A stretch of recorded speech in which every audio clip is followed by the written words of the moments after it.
Y no solo eso, sino que hay programas como el de Sembrando Vida, que está literalmente deforestando al país.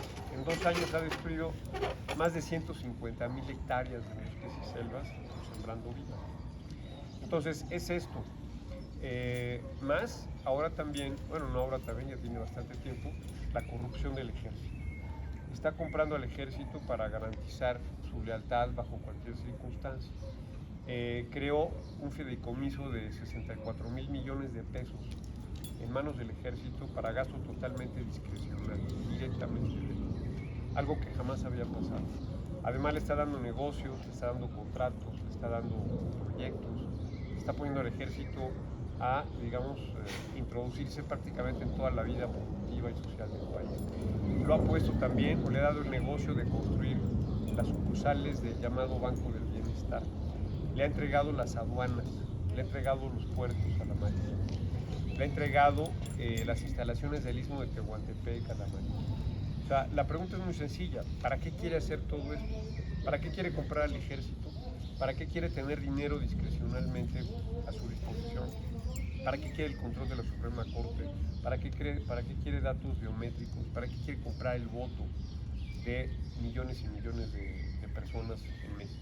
Pues evidentemente es lógico, para establecer un gobierno autocrático y, desde luego, para perpetuarse en el poder.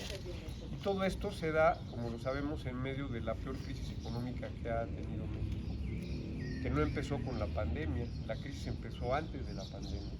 Desde 2018, de hecho, la economía empezó a caer como consecuencia de las decisiones absurdas que ha tomado, como consecuencia también de su embestida en contra de la inversión privada.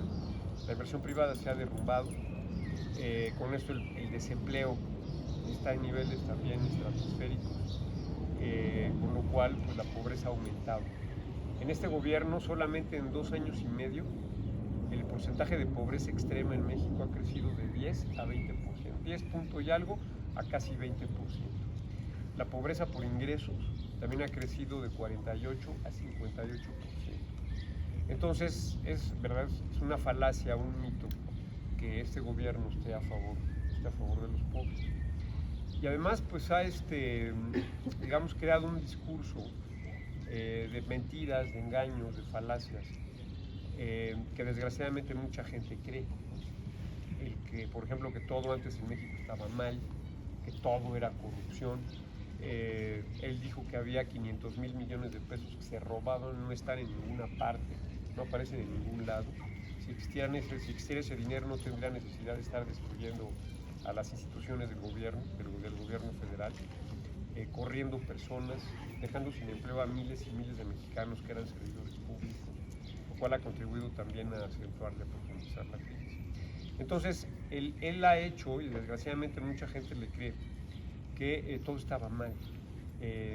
Y la gente, desgraciadamente, va asumiendo esta mentira que se repite todo el tiempo. Y no nos damos cuenta, o no queremos recordar, o no queremos asumir todos los avances que hubo en México en décadas anteriores. Desde en materia de democracia, México se volvió un país plenamente democrático. Gracias a quién? Bueno, a nosotros, a los ciudadanos, pero también a los partidos históricos, al PRI, al PAN y al PRD, que fueron los que crearon las instituciones de la democracia mexicana. Que nos podrán caer gordos y tendremos muchas cosas en contra de ellos, pero es indudable y es innegable que ellos construyeron o fueron los instrumentos para la construcción de la democracia mexicana. Logramos la división de poderes, entre el poder ejecutivo, legislativo y judicial. Logramos la autonomía de instituciones clave para el país, como el Banco de México. Se creó el INEGI, se creó la Comisión Nacional de Derechos Humanos, se creó el Instituto Federal de Telecomunicaciones, la Comisión Federal de Competencia Económica, se creó la Comisión Reguladora de Energía, la Comisión Nacional de Hidrocarburos. Se crearon una serie de instituciones técnicas autónomas, ajenas a los vaivenes políticos, que garantizaban decisiones racionales, bien fundadas en asuntos de interés básico y estratégico para el país. También se logró acabar con los monopolios en petróleo y electricidad, que ahora se está reconstruyendo de manera ilegal, inconstitucionalmente. Quiere volver, está tratando de quemar todo el combustóleo que puede en las termoeléctricas. hidroeléctricas, bloqueando y parando a las empresas de energía limpia y renovable por esta obsesión anacrónica que lo domina del petróleo, de los hidrocarburos, cuando no se da cuenta que ya... No se da cuenta porque es un ignorante, es un tipo... Yo creo que sinceramente es un tipo enfermo, ¿no? Sinceramente. Y bueno, pues está, digamos, con esa obsesión. También la gente no quiere darse cuenta o cree el cuento de que la pobreza en México aumentó en décadas pasadas. Eso es mentira. Ahí están los datos del Coneval. La pobreza extrema se redujo, la pobreza por ingreso se redujo. Incluso la desigualdad se redujo, que no es lo mismo desigualdad que pobreza. La pobreza mata, la desigualdad no mata, eso es una cosa distinta.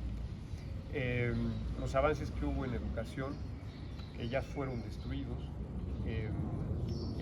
como yo dije al principio, el sistema de evaluación de los maestros, la introducción de la calidad como criterio fundamental en el desempeño magisterial, ya lo comenté, las escuelas de tiempo completo, todo esto ha sido destruido ya por López y por el partido Morena, que es de su propiedad.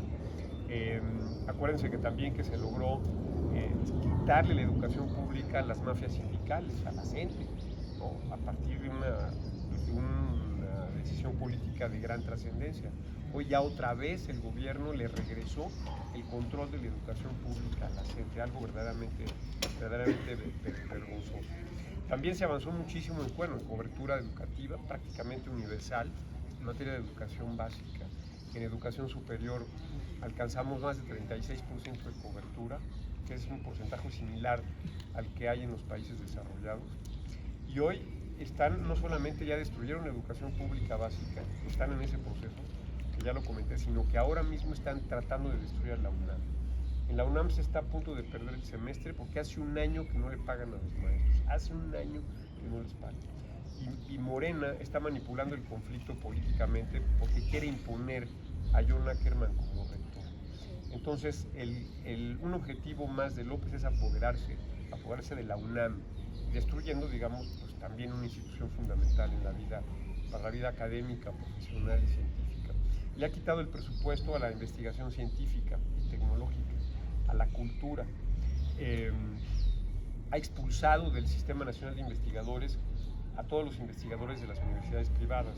Y además el recorte ha sido brutal. En la UNAM muchísimos investigadores se han quedado sin ingresos porque han desaparecido recursos del SNI. Se han cortado las becas para estudiantes de posgrado en países avanzados, en Estados Unidos, en Europa, y ahora solamente hay becas para estudiar en Cuba. Háganme el favor, nada más. A los médicos los quieren mandar a estudiar a Cuba, uno de los países más miserables, una dictadura atroz en América Latina. Entonces, ¿qué más logramos? En materia de salud, se incrementó notablemente la esperanza de vida, se redujo muchísimo la mortalidad materna e infantil, se creó el Seguro Popular, que comentamos, y todo lo que ya más o menos vimos. México se convirtió en la 12ª economía del mundo, que se dice fácil, pero fíjense, México estaba solo por debajo de países de Estados Unidos, de China, de Alemania, de Francia, Gran Bretaña, de Italia, de Corea del Sur, un poco de Brasil, pero Brasil es más grande que México, ¿no? Y algún otro país por ahí que se me va. Y nos convertimos en una verdadera potencia exportadora de manufacturas, de bienes industriales, de alta tecnología, de automóviles, de electrodomésticos, de electrónicos, incluso de productos y servicios aeroespaciales para la industria de la aviación. Las ciudades del centro y norte del país crecieron, pero de manera vertiginosa, se volvieron prósperas, modernas, emprendedoras. Quien haya estado en Querétaro, en San Luis Potosí, en Aguascalientes, en Saltillo, en Tijuana, en tantas ciudades, incluso en Guadalajara, ¿no? Podrá darse cuenta del enorme desarrollo y de la creciente clase media que tiene acceso a muchísimos satisfactores que antes desde luego no había. Entonces todo eso se está perdiendo. No nos damos cuenta de lo que teníamos hasta que lo vamos a ver, hasta que lo estamos viendo perdido.